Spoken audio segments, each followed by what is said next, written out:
CJ റോയിനെ പറ്റിയിട്ട് ഒരു രണ്ട് വാക്ക് പറയാൻ വേണ്ടിയിട്ടാണ് വന്നിരിക്കുന്നത്. അതായത് നമ്മൾ കാണുന്ന മുഖമൊന്നുമല്ല അദ്ദേഹത്തിന് വേറൊരു മുഖമുണ്ട് എന്നുള്ള തരത്തിൽ ഒരുപാട് വീഡിയോസും കാര്യങ്ങളും ഇങ്ങനെ വരുന്നുണ്ട്. അതുപോലെ തന്നെ അദ്ദേഹം ആദ്യം ജോലി ചെയ്തിരിക്കുന്നത് ക്രിസ്റ്റൽ ഗ്രൂപ്പിലായിരുന്നു. ആ ഗ്രൂപ്പിനെ പറ്റിച്ചിട്ടുണ്ടാക്കിയ കോടികളാണ്. അതുപോലെ തന്നെ അദ്ദേഹത്തിന്റെ ഭാര്യയെ വരെ അടിച്ചു മാറ്റി എന്നൊക്കെ പറഞ്ഞിട്ടുള്ള ഒരുപാട് വീഡിയോസ് വേറെ വരുന്നുണ്ട്. ഇതിൻ്റെയൊക്കെ സത്യാവസ്ഥ എന്തെന്ന് ചിലപ്പോൾ റോയിക്ക് മാത്രമേ പറയാൻ കഴിയുള്ളൂ.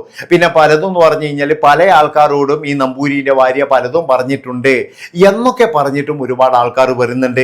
ഒരു കാര്യം ഞാൻ നിങ്ങളോട് എല്ലാവരോടും പറയാം, അതായത് നമ്മൾക്ക് 12 കാർ ഉണ്ടായിട്ടോ അല്ലെങ്കിൽ 24 വിമാനം ഉണ്ടായിട്ടോ കുറെ തീവണ്ടി ഉണ്ടായിട്ടോ ഇല്ലെങ്കിൽ കുറെ സ്വത്ത് ഉണ്ടായിട്ടോ ഒന്നും ഒരു പ്രയോജനവുമില്ല. കാരണം എന്താ, അവനൊന്നും ജീവിക്കാനുള്ള യോഗമില്ല എന്നേ ഞാൻ പറയുള്ളൂ. എല്ലാവരും ഇവിടെ നിന്നെന്ന് പറഞ്ഞു കഴിഞ്ഞാൽ രാഷ്ട്രീയപരമായിട്ട് ഇത് മുതലെടുക്കാൻ വേണ്ടി നോക്കിയിട്ടുണ്ട്. ഒരു കാര്യം ഞാൻ നിങ്ങളോട് എല്ലാവരോടും പറയാം, അതായത് IT ആയാലും മീഡിയ ആയാലും എന്തൊക്കെ ആയിക്കഴിഞ്ഞാലും അവരവരുടെ ജോലി ചെയ്യട്ടെ. പിന്നെ നമ്മളൊക്കെ പറയുന്നത് പോലെ അവൻ മറ്റേ പാർട്ടിക്കാരനാണോ ഇവൻ മറ്റേ പാർട്ടിക്കാരനാണോ എന്നൊന്നും നമുക്ക് നോക്കേണ്ട ആവശ്യമില്ല. നമ്മളൊരു ബിസിനസ് തുടങ്ങുമ്പോഴേ നമ്മൾ ക്ലിയർ ആണെങ്കിൽ നമ്മൾ ഒരാളെയും പേടിക്കേണ്ട ആവശ്യമില്ല. ഈ IT ആയാലും മീഡിയ ആയാലും പിടിച്ച് ജയിലിലിടാനൊന്നല്ല വരുന്നത്. എന്തെങ്കിലും ക്രമക്കേട് ഉണ്ടോ അല്ലെങ്കിൽ ക്രമക്കേട് ഉണ്ടെങ്കിൽ നേരെ എന്ന് പറഞ്ഞു കഴിഞ്ഞാൽ അവർ പിഴയടക്കാൻ വേണ്ടി നോട്ട് ഇത് തന്നിട്ടാണ് പോകുക. ആ പിഴയടക്കുകയേ വേണ്ടൂ. അല്ലാതെ എന്ന് പറഞ്ഞാൽ ഇയാൾ പറയുന്ന പോലെ സമ്മർദ്ദം കാരണമാണ് അല്ലെങ്കിൽ മറ്റേത് കാരണമാണ് ഒന്നുമില്ലല്ലോ. ഇപ്പം എല്ലാം പൊളിഞ്ഞില്ലേ. അതായത് ഇയാൾ പണ്ട് മുതലേ എന്ന് പറഞ്ഞു കഴിഞ്ഞാൽ ഇതിനു വേണ്ടിയിട്ടുള്ള തയ്യാറെടുപ്പൊക്കെ നടത്തിയിരുന്നു. എന്നാൽ പിന്നെ ഇതിൻ്റെ ചെലവിൽ അങ്ങ് നിൽക്കട്ടെ എന്ന് കരുതി അത്രയേ ഉള്ളൂ. ഇയാൾക്ക് കൃത്യമായിട്ട് അറിയാം ഞാൻ ഇത്ര കാലം വരെ ജീവിച്ചിരിക്കുള്ളൂ. എന്താണെന്ന് വെച്ചാൽ ഇയാൾ ആഡംബരങ്ങൾ ഇങ്ങനെ കാണിക്കുമ്പോൾ അവിടെ ഇങ്ങനെ പൊളിഞ്ഞുകൊണ്ടേ ഇരിക്കുകയാണ്. വിദേശത്തൊക്കെയുള്ള ബിസിനസ്സിനൊന്നും വേണ്ടത്ര ഇതൊന്നും ഇല്ല എന്നാണ് പറയുന്നത് കേൾക്കുന്നത്. അതുപോലെ തന്നെ ആന മെലിഞ്ഞാൽ തൊഴുത്ത് കെട്ടാൻ പറ്റൂലല്ലോ. അതായത് ഇദ്ദേഹത്തിന് പൊളിഞ്ഞു എന്ന് എവിടെയെങ്കിലും പറയാൻ കഴിയുമോ? ശരിക്കും പറഞ്ഞു കഴിഞ്ഞാൽ ഇതിൻ്റെ ആസ്തിയും കാര്യങ്ങളൊക്കെ എടുക്കുമ്പോഴും ചിലപ്പോൾ എന്ന് പറഞ്ഞാൽ പൊളിച്ച് കുത്തുവാളെടുത്ത ഒരു കമ്പനി ആയിരിക്കും ചിലപ്പോഴിത്. അതുകൊണ്ടാണ് ഞാൻ പറയുന്നത് ഇതിൻ്റെ പിന്നിലൊക്കെ പല കളികളും ഉണ്ട്. എല്ലാ കാര്യങ്ങളും കൊണ്ടുവന്നിട്ട് ആ ഉദ്യോഗസ്ഥന്മാരുടെ തലയിലും ഇട്ട് അവിടെ നിന്നും തടി ഊരാമെന്ന് പറഞ്ഞു കഴിഞ്ഞാൽ അവർ സമ്മർദ്ദം കൊടുത്തിട്ടുണ്ടെങ്കിൽ പിന്നെ അയാൾക്ക് അനങ്ങാൻ കഴിയോടോ? അവര് സമ്മർദ്ദം കൊടുത്തു, നീ ഇനി ഇവിടുന്ന് നമ്മൾ വിടൂലടാ, നീ ഇവിടെ തന്നെ ഇരിക്കണടാ എന്ന് പറഞ്ഞിട്ട് അവർ സമ്മർദ്ദം കൊടുക്കുന്നത്. അങ്ങനെ കൊടുത്തു കഴിഞ്ഞാൽ പിന്നെ ഇവരത് എഴുന്നേൽക്കാൻ പറ്റുമോ? അതാണ് ഞാനും ചോദിക്കുന്നത്. നമ്മളൊക്കെ എന്ന് പറഞ്ഞു കഴിഞ്ഞാൽ കേട്ട് എന്താണ്, ഇതുപോലെ ഈ റെയ്ഡ് വന്നു കഴിഞ്ഞാൽ എല്ലാവരും അവിടെ തന്നെ ഇരിക്കുക, ഫോണെല്ലാം അവർ വാങ്ങിച്ചു വെക്കും, ആരെയും എവിടെയും വിടത്തില്ല, ഇത് കഴിയുന്നത് വരെ ഒരാളെ പോലും എന്താ പറയേണ്ടത് ഒന്നിനും വിടത്തില്ല എന്നുള്ള രീതിയിലാണ് നമ്മൾ കേട്ടിരിക്കുന്നത്. പിന്നെ വേറൊരു കാര്യം എന്ന് പറഞ്ഞു കഴിഞ്ഞാൽ പണ്ടൊക്കെ ഇത് ഉണ്ടായിരുന്നു, പക്ഷെ ഇതിപ്പോൾ കൂടുതലാണ്. അതങ്ങനെയാണ് ഡിജിറ്റലായിട്ടൊക്കെ വരുമ്പോഴെന്ന് പറഞ്ഞാൽ ഒരുപാട് മാറ്റങ്ങൾ വരും. ഇപ്പോഴും പല ആൾക്കാരും പറയുന്ന ഒരു കാര്യമുണ്ട്, എന്താ വെച്ചാൽ ഗവൺമെൻറ് മാറണം എന്നാലേ ബിസിനസ് ഒന്ന് വച്ച പിടിക്കത്തുള്ളൂ, ഗവൺമെൻറ് മാറണം എന്നാലേ ബിസിനസ് ഒന്ന് വച്ച. എനിക്ക് മനസ്സിലാകുന്നില്ല. അങ്ങനെ ഞാൻ ഇതിൻ്റെ ഉള്ളറയിൽ ഇറങ്ങിച്ചെന്നപ്പോഴാണ് എനിക്ക് മനസ്സിലായത് പലർക്കും എന്ന് പറഞ്ഞു കഴിഞ്ഞാൽ ഗവൺമെൻറ് മാറണം എന്നാലേ ബിസിനസ് വച്ച പിടിക്കുക. ഇതൊക്കെ എന്ന് പറഞ്ഞാൽ നമ്മൾക്കൊക്കെ ഇങ്ങനെ ചിരിച്ചു തള്ളാം. പക്ഷെ വേറൊരു കാര്യമുണ്ട്, നമ്മുടെ സാമ്പത്തിക സ്ഥിതിയിൽ എന്ന് പറഞ്ഞു കഴിഞ്ഞാൽ അതിൻ്റെ കാര്യങ്ങളൊക്കെ നോക്കണമെങ്കിൽ അതൊക്കെ വലിയ കണക്കാണ്. അതൊക്കെ ഇവരുള്ളത് കൊണ്ട് ഇങ്ങനെ നോക്കിയിട്ടും പിടിച്ചിട്ടും ഇതൊക്കെയാണ് നമ്മുടെ രാജ്യത്തിന് വേണ്ട നികുതിയും കാര്യങ്ങളും ഇതൊക്കെ വാങ്ങിച്ചെടുക്കുന്നത്. അല്ലാതെ ഇതൊക്കെ എന്ന് പറഞ്ഞാൽ എന്നിട്ട് രാഷ്ട്രീയപരമായിട്ട് ഒരു കാര്യം ഞാൻ നിങ്ങളോട് ചോദിക്കാം. അതായത് ഇത്രയൊക്കെ പ്രശ്നങ്ങൾ ഉണ്ടാക്കി നമ്മൾ MA യൂസഫ് അലി എവിടെയുള്ളത്? MA യൂസഫ് അലി ഇതുവരെ അയാൾക്ക് എന്താ പറയേണ്ടത്, അയാൾ റെയ്ഡ് വന്നിട്ടുണ്ടോ അല്ലെങ്കിൽ വന്നിട്ടില്ല ഇതൊന്നും നമുക്കറിയില്ലല്ലോ. അയാൾക്ക് എന്തെങ്കിലും സമ്മർദ്ദം കൊടുക്കുന്നുണ്ടോ നമുക്കറിയില്ലല്ലോ. അയാൾ എവിടെയൊക്കെ ബിസിനസ് ചെയ്യുന്നുണ്ട്. അതാണ് ഞാൻ പറഞ്ഞത്. അതായത് പലരും ബിസിനസ് ചെയ്യുന്നുണ്ട്, പലരും അതിൻ്റെതായ ആവശ്യങ്ങളും കാര്യങ്ങളൊക്കെ നിറവേറ്റുന്നുണ്ട്. പക്ഷെ ഇദ്ദേഹം എന്താണെന്ന് വെച്ചാൽ ഒരു അതിബുദ്ധി കാണിച്ചു. ഒന്നാമത്തെ കാര്യം എന്ന് പറഞ്ഞാൽ ഇദ്ദേഹം വന്ന വഴികൾ എന്ന് പറഞ്ഞു കഴിഞ്ഞാൽ കല്ലും മുള്ളും മണലും മാത്രമല്ല ഒരുപാട് ചതികളും കുതികാല് വെട്ടും മലരുടെയും തലയിലും ഇതൊക്കെ ചവിട്ടിയിട്ടാണ് ഇദ്ദേഹം വന്നിരിക്കുന്നത്.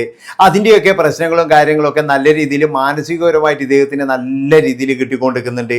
അപ്പം അതുകൊണ്ട് തന്നെ എന്ന് പറഞ്ഞാൽ നമ്മൾ എത്രത്തോളം ഇങ്ങനെ വളരുമ്പോഴും അതുപോലെ തന്നെ നമ്മൾ എത്രത്തോളം ഇങ്ങനെ ഉയരങ്ങളിലൂടെ പറക്കുമ്പോഴും നമ്മൾ സമ്മാനം മേടിക്കാൻ വേണ്ടി താഴെ വന്നേ തീരൂ. പിന്നെ എന്ന് പറഞ്ഞു കഴിഞ്ഞാൽ ഇദ്ദേഹം ചതിച്ചു വിട്ടവരൊക്കെ രാജ്യത്തിൻ്റെയോ അല്ലെങ്കിൽ ലോകത്തിൻ്റെയോ ഏതെങ്കിലും ഭാഗത്തുണ്ടാകും. അവരൊക്കെ എന്ന് പറഞ്ഞു കഴിഞ്ഞാൽ ഇപ്പോൾ ഫേസ്ബുക്കിലൊക്കെ എന്ന് പറഞ്ഞാൽ പലതും എഴുതുന്ന പരിപാടിയിലാണ്. പല പേരുകളിലും അതായത് ഫേക്ക് അക്കൗണ്ട് എന്നൊക്കെ എന്ന് പറഞ്ഞിട്ട് പല കഥകളും വരുന്നുണ്ട്. ഇതൊക്കെ എന്ന് പറഞ്ഞാൽ നേര് തന്നെയായിരിക്കാം, അല്ലാതെ നേരല്ലാത്തതൊന്നുമില്ല. ഇപ്പൊ നമുക്ക് തന്നെ മനസ്സിലാകുന്നില്ലേ, ഈ ക്രിസ്റ്റൽ ഗ്രൂപ്പ് എന്ന് പറയുന്നത് ഒരു കാലത്ത് എന്ന് പറഞ്ഞു കഴിഞ്ഞാൽ ഭയങ്കര ഗ്രൂപ്പായിരുന്നു. പിന്നീട് അത് എവിടെ പോയി എന്ന് നമ്മൾ പോലും ഇതുവരെ അന്വേഷിച്ച, നമ്മൾ ആരെങ്കിലും ഇതുവരെ അന്വേഷിച്ച ആ ഗ്രൂപ്പിന് എന്ത് സംഭവിച്ചോന്ന് നമ്മളൊക്കെ വിചാരിച്ച എന്താ, നമ്മളെ റോയ് സാർ അത് എടുത്തിട്ടുണ്ടാകും എന്നല്ലേ നമ്മൾ വിചാരിക്കുന്നത്. പിന്നീടല്ലേ ഈ കോൺഫിഡൻറ്റ് ഗ്രൂപ്പ് എന്നൊക്കെ പറഞ്ഞിട്ട് വന്നത്. അതുപോലെ തന്നെ എന്ന് പറഞ്ഞാൽ ഇദ്ദേഹം ഏതെങ്കിലും ഒരു നല്ല പടത്തിന് വേണ്ടിയിട്ട് പൈസ മുടക്കിയിട്ടുണ്ടാ? മോഹൻലാലിന്റെ പൊട്ട പടത്തിനല്ലാതെ. ലൂസിഫറിനൊന്നും ഇദ്ദേഹം 5 പൈസ മുടക്കിയില്ല. കാരണം എന്തുവാ, അത് നല്ല വിജയപ്പെടാന്ന്. മോഹൻലാലിന്റെ ഏത് പടം പൊട്ടുന്നുണ്ടോ അതിനൊക്കെ പോയിട്ട് ഇദ്ദേഹം എന്ന് പറഞ്ഞു കഴിഞ്ഞാൽ പോയിട്ട് തലവെച്ച് കൊടുക്കും. അങ്ങനെയും കുറെ പൈസ പോയിട്ടുണ്ട്. പിന്നെ പൊങ്ങച്ചം കാണിക്കാൻ വേണ്ടിയിട്ട്, അതായത് ഒരു മനുഷ്യന് വേണ്ടത് 1 കാറ് 2 കാറ് 3 കാറ്, അല്ലാതെ 12 കാറൊക്കെ ഏതെങ്കിലും മനുഷ്യൻ വാങ്ങിക്കോടോ? അതൊക്കെ അഹങ്കാരമല്ലേ, വേറെ എന്തെങ്കിലും ആണോ? അതുകൊണ്ടാണ് ഞാൻ പറയുന്നത്, ഇദ്ദേഹം നന്മ മരമാകാം, നല്ല മരമാകാം, നല്ലതല്ലാത്ത മരമാകാം. പക്ഷെ ഒരു കാര്യം ഇയാൾ നല്ല രീതിയിൽ അഹങ്കരിച്ചിട്ടുണ്ട് എന്നുള്ളത് തന്നെയാണ്. അതായത് ദൈവത്തിന്റെ അടുക്ക, മനുഷ്യന്മാരുടെ അടുക്ക അഹങ്കരിച്ചു എന്ന് ഞാൻ ഒരിക്കലും പറയത്തില്ല. കാരണം എന്താ വെച്ചാൽ ഒരുപാട് സഹായങ്ങൾ ചെയ്യുന്നതാണ്. ഇങ്ങനെയുള്ള ആൾക്കാരൊക്കെ പിൽക്കാലത്ത് എന്ന് പറഞ്ഞാൽ നല്ല രീതിയിലുള്ള ചാരിറ്റിയും കാര്യങ്ങളൊക്കെ ചെയ്യും. എന്താണെന്ന് വെച്ചാൽ ഇവർ ചെയ്ത കാര്യങ്ങളൊക്കെ മറക്കാൻ വേണ്ടിയിട്ടും പൊറുക്കാൻ വേണ്ടിയിട്ടുള്ള ഒരു അറ്റകൈ പ്രയോഗമാണ്. അല്ലാതെ നമ്മൾ വിചാരിക്കുന്ന പോലെ വേറെ ഒന്നുമല്ല. ഇവർ ചെയ്ത പല ദണ്ഡിത്തരങ്ങളും ഉണ്ടാവും പണ്ട് കാലത്ത്. അതായത് പൈസ ഉണ്ടാക്കാൻ വേണ്ടിയിട്ട് നോക്കുന്ന സമയത്ത് പലരെയും വേദനിപ്പിച്ചിട്ടുണ്ടാകും, പലരെയും എന്ന് പറഞ്ഞാൽ തെരുവിലേക്ക് ഇറക്കിയിട്ടുണ്ടാകും. പലരുടെയും എന്ന് പറഞ്ഞു കഴിഞ്ഞാൽ കുടുംബത്തിന്റെ കണ്ണീര്, ചിലപ്പോൾ കുടുംബം മുഴുവൻ എന്ന് പറഞ്ഞു കഴിഞ്ഞാൽ മുടിഞ്ഞു പോയിട്ടുണ്ടാകും. കുടുംബം മുഴുവൻ എന്ന് പറഞ്ഞു കഴിഞ്ഞാൽ ജീവൻ ഒടുക്കിയിട്ട് വരെ ഉണ്ടാകും പല ഇതിൻ്റെയും. അതായത് റോയിന്റെ കാര്യമല്ല പറയുന്നത്, പലരുടെയും കാര്യമാണ് പറയുന്നത്. അപ്പൊ അങ്ങനെയൊക്കെ ഉണ്ടാകും. ആ ശാപങ്ങളൊക്കെ പോകാൻ വേണ്ടിയിട്ടും ആ ശാപങ്ങൾ ആരും അറിയാതിരിക്കാൻ വേണ്ടിയിട്ടും ഇവരൊക്കെ ചെയ്യുന്ന ഒരു ഉടായ്പ വേലകൾ എന്താണെന്ന് വെച്ച് കഴിഞ്ഞാൽ പെട്ടെന്ന് തന്നെ എന്ന് പറഞ്ഞു കഴിഞ്ഞാൽ എല്ലാവർക്കും കുറെ ചാരിറ്റി അങ്ങ് കൊടുക്കുക, അതുപോലെ തന്നെ എല്ലാവരുടെയും കണ്ണിലുണ്ണിയാകുക. അങ്ങനെ ആകുമ്പോഴെന്ന് പറഞ്ഞാൽ ആരും ഒന്നും മിണ്ടൂലേ. ഇപ്പം കാണുന്നില്ലേ, ഇവിടെയുള്ള രാഷ്ട്രീയക്കാരോ ഇല്ലെങ്കിൽ ആരെങ്കിലും എന്തെങ്കിലും മിണ്ടുന്നുണ്ടോ? കൃത്യമായി പറഞ്ഞാൽ ഇയാളുടെ പ്ലാനിങ് തന്നെയാണ്. ഇയാളുടെ ബിസിനസ് ഒക്കെ എന്ന് പറഞ്ഞു കഴിഞ്ഞാൽ വളരെ മോശം തന്നെയാണ്. അതായത് ദുബായിലൊന്നും വേണ്ടത്ര പച്ച പിടിച്ചിട്ടില്ല. പിന്നെ പലതും എന്ന് പറഞ്ഞാൽ എന്തോ ഒരു സംഭവം ആ ഒരു രഹസ്യം അറിയിലുണ്ട്. അത് പുറത്തു വന്നു കഴിഞ്ഞാൽ ഇനി അത് മാത്രമേ ഉള്ളൂ. അത് പുറത്തു വന്നു കഴിഞ്ഞാൽ ചിലപ്പോൾ കുടുംബം മുഴുവൻ എന്ന് പറഞ്ഞാൽ അകത്ത് പോകേണ്ടി വരും, അല്ലെങ്കിൽ ദുബായ് ജയിലിൽ പോകേണ്ടി വരും എന്നുള്ളൊരു ഭയം തന്നെയാണ് ഇദ്ദേഹത്തെ കൊണ്ട് ഇത് ജയിച്ചത്. അതായത് ഇയാൾക്ക് ഇനി ജീവിതത്തിൽ വെളിയിൽ വരാൻ കഴിയുമെന്ന് തോന്നുന്നില്ല. അങ്ങനെയൊക്കെ ആയിരിക്കും ഇയാളുടെ ബിസിനസ്. ചിലപ്പോൾ പറയാൻ കഴിയില്ലല്ലോ. കപ്പൽ ജോയി എന്ന് പറയുന്നവൻ എന്തില്ലായിട്ടാന്ന് പോകാൻ ഇതുപോലെ മരിച്ചിന്. ഓൻ ദുബായിന്ന് ആര് റെയ്ഡ് ചെയ്തിട്ടാ മരിച്ചിന്? ആരും റെയ്ഡ് ചെയ്തിട്ടല്ല. അവന്റെ തെണ്ടിത്തരം കൊണ്ട് അവൻ വേറെ ബിസിനസ് തുടങ്ങി. അങ്ങനെ അതൊക്കെ പൊളിഞ്ഞു കുത്തുവാളി എടുത്തു.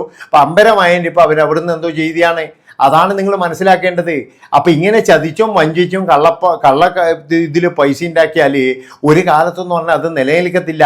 നേരായ വഴിയിലൂടെ ഉണ്ടാക്കുന്ന പൈസ മാത്രമേ നിലനിൽക്കത്തുള്ളൂ. ഇല്ലെങ്കിൽ ഇത്രയും സമ്പാദിച്ചിട്ടും ഇത്രയും വലിയ ഫ്ലൈറ്റ് ഉണ്ടായിട്ടും കാറുണ്ടായിട്ടും വീടുണ്ടായിട്ടും എന്തെങ്കിലും കാര്യമുണ്ടോ? അതായത് ഇനി ഇങ്ങോട്ട് പോകുമ്പോൾ കൊണ്ടുപോകുമോ? ഇന്നലെ ഇപ്പോഴും ശവസംസ്കാരം നടത്തിയെടുത്ത് ഒരു വലിയൊരു കാറ് നിൽക്കുന്നുണ്ട്. എന്താവശ്യത്തിനാണെന്ന് എനിക്ക് മനസ്സിലാകുന്നില്ല. മനുഷ്യന്മാരുടെ ഒരു പൊങ്ങച്ചം, ഈ പൊങ്ങച്ചം കൊണ്ട് തന്നെയാണ് എല്ലാവരും ഇതുപോലെ ഗതികിട്ടാണ്ടായി പോകുന്നതെന്ന് ഞാൻ പറയുള്ളൂ. അതുകൊണ്ട് എൻ്റെ പ്രിയപ്പെട്ട മലയാളികളെ, നിങ്ങൾ ആദ്യം ശ്രദ്ധിക്കേണ്ടത് ഒരാളെ പോലും ദ്രോഹിക്കരുത്. ദ്രോഹിച്ചു കഴിഞ്ഞാൽ നിങ്ങൾക്ക് എവിടെയും ഗതി കിട്ടൂല എന്ന് എനിക്ക് പറയാനുള്ളൂ. ഇത്രയും പറഞ്ഞുകൊണ്ട് ഈ ഒരു വീഡിയോ ഇവിടെ വെച്ച് വൈൻഡപ്പ് ചെയ്യാണ്. നന്ദി, നമസ്കാരം.